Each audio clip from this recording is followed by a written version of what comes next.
दोस्तों नमस्कार, मैं हूं राजकुमार सिंह। इस वीडियो में बात करेंगे 18वीं लोकसभा के अप्रत्याशित चुनाव परिणामों के बाद भारत के सत्ता गलियारों में उठे महत्वाकांक्षाओं के बुलबुलों की, 3 दिन में ही उनके शांत हो जाने की और फिर प्रधानमंत्री के रूप में नरेंद्र मोदी की ताजपोशी का मार्ग प्रशस्त हो जाने की। बीजेपी की अगुवाई वाला एनडीए 400 पार के नारे के बीच जिस तरह 293 सीटों पर सिमट गया और कांग्रेस समेत 26 विपक्षी दलों का आधा अधूरा इंडिया गठबंधन भी 234 सीटों तक पहुंच गया, उस जनादेश की जरूरी व्याख्या आने वाले दिनों में भी जारी रहेगी। लेकिन फिलहाल सच यही है कि एनडीए को मिले स्पष्ट बहुमत के बल पर 9 जून को नरेंद्र मोदी तीसरी बार विश्व के सबसे बड़े लोकतंत्र भारत के प्रधानमंत्री पद की शपथ लेने जा रहे हैं। अपनी सरकार की हैट्रिक का नारा खुद मोदी ने पिछले साल राजस्थान, मध्य प्रदेश और छत्तीसगढ़ विधानसभा चुनावों में भाजपा की जीत के बाद दिया था। इसलिए रविवार को लगातार तीसरी बार देश का प्रधानमंत्री बनना उनके लिए मन की मुराद पूरी हो जाने जैसा होगा।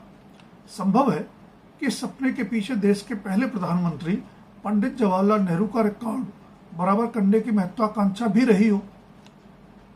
जिन्हें न याद हो उनकी जानकारी के लिए बता दूं कि नेहरू लगातार 3 बार देश के प्रधानमंत्री बने थे। 9 जून को शपथ ग्रहण के साथ ही मोदी पंडित नेहरू के उस रिकॉर्ड की बराबरी कर लेंगे, लेकिन एक बड़े फर्क के साथ। नेहरू अपनी पार्टी कांग्रेस को मिले बहुमत के बल पर लगातार तीसरी बार प्रधानमंत्री बने थे, लेकिन मोदी की हैट्रिक नायडू और नीतीश जैसे एनडीए के तमाम सहयोगियों के समर्थन की बदौलत है।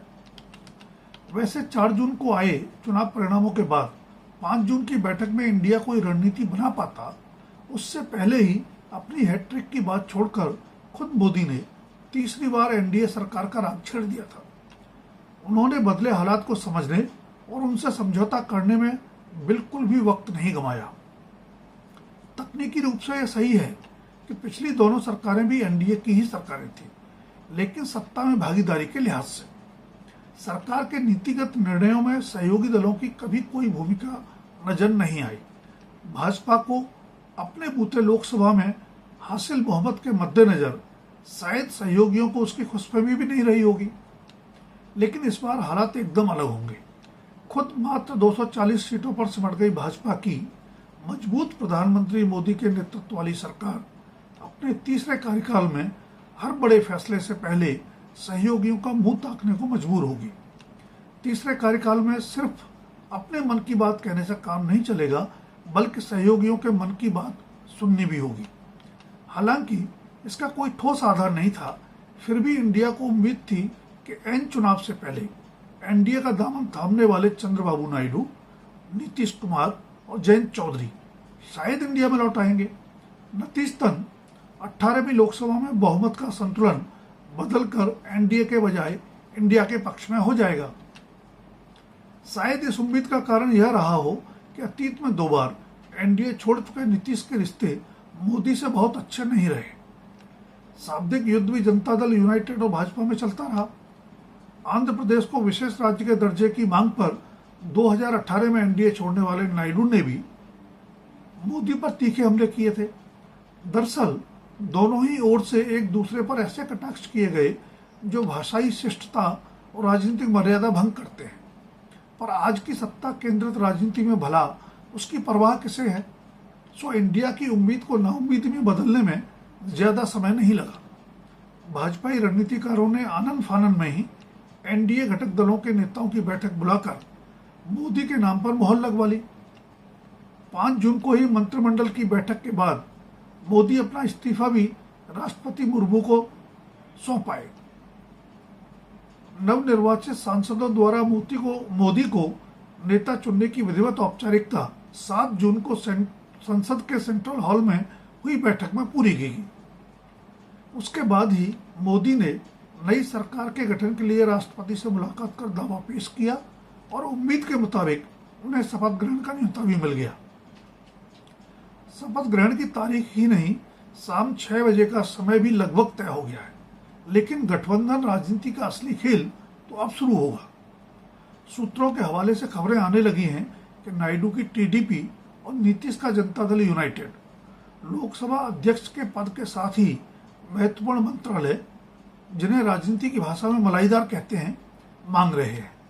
सूत्रों के ही हवाले से यह भी कहा जा रहा है कि भाजपा इतना नहीं झुकेगी, पर कितना झुकेगी यह नहीं बताया जा रहा। भाषणों में तो देश और समाज के हित जैसी अच्छी बातें कही ही जाती हैं, लेकिन चुनाव दर चुनाव बनते बिगड़ते राजनीतिक गठबंधनों से साफ है कि सारा खेल सत्ता का है। अगर ऐसा नहीं होता तो महाराष्ट्र में शिवसेना और एनसीपी क्यों टूटती? इसलिए यह तो तय है कि मंत्रिमंडल में हिस्सेदारी और मनपसंद मंत्रालयों के लिए मारामारी होगी, भले ही वह पर्दे के पीछे हो। पिछली 2 सरकारों में सहयोगी दल मंत्रिमंडल में हिस्सेदारी और मंत्रालयों के लिए मोदी की मर्जी पर निर्भर थे। तब कह दिया गया था कि सहयोगी दलों को एक मंत्री पद ही मिलेगा, लेकिन इस बार ऐसा तो हरगिज नहीं होगा।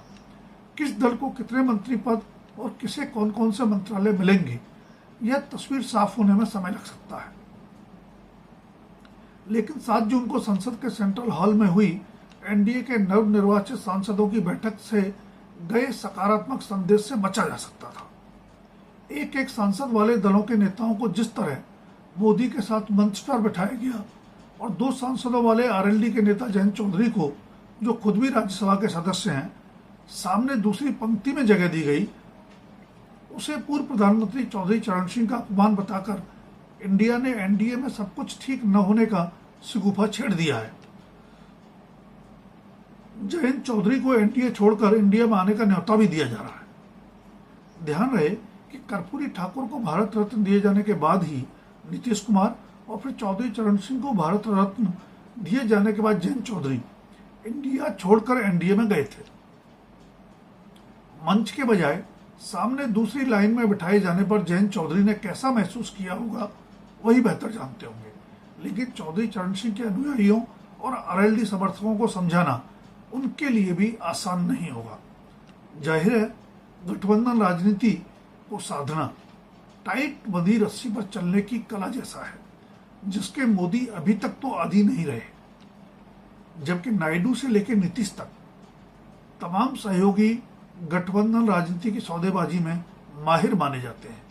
ऐसे में प्रधानमंत्री नरेंद्र मोदी की राजनीतिक चतुराई और प्रशासनिक कौशल की असली परीक्षा तो इस तीसरी पारी में ही होने वाली है। धन्यवाद। अभी के लिए इतना ही। जल्द फिर मिलेंगे किसी नए विषय के साथ। दोस्तों, अगर वीडियो पसंद आए तो लाइक, शेयर और सब्सक्राइब अवश्य करें। आपके सुझावों का रहेगा इंतजार।